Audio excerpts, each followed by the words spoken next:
Let's check a few helpful settings. We'll go into settings, and one of the first ones is display. In display, we've got this one called sleep. Sleep defines how long you'll leave your phone inactive before it switches its screen off. And it can be as low as 15 seconds, which is understandable if you're trying to save power. I set mine out to a minute because there are times when it switches off and I think, oh, I just wanted to use it again. So you can change that if you want to. Come down here to font size. I've currently got mine at huge, which you might think is rather myopic of me, but let's have a look at the options here.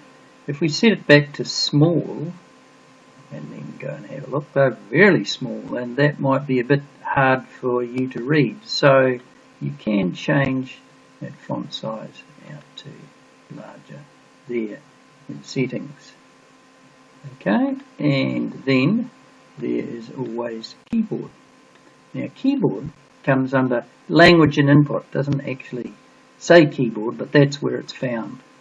If it so happens that you've downloaded some keyboard apps, for example TouchPal is a swipe type keyboard app, then this is where they will be listed and you get to choose which one you want. I used to use TouchPal, but now I use the standard Google one because it's got its own swipe in there, but you get to choose the keyboard that you want there.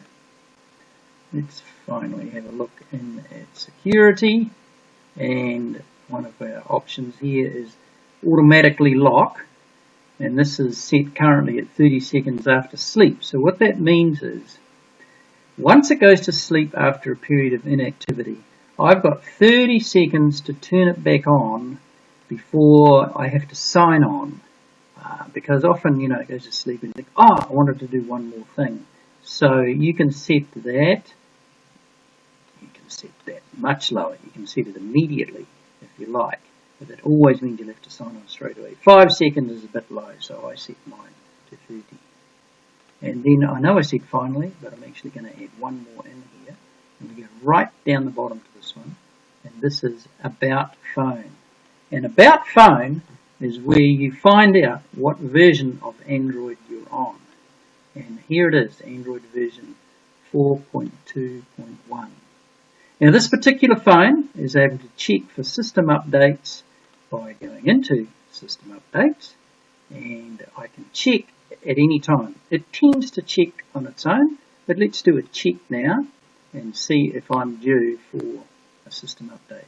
It'll go away and it'll come back and it said, no, my system is up to date. I last checked then. So these are just some of the settings in your Android smartphone.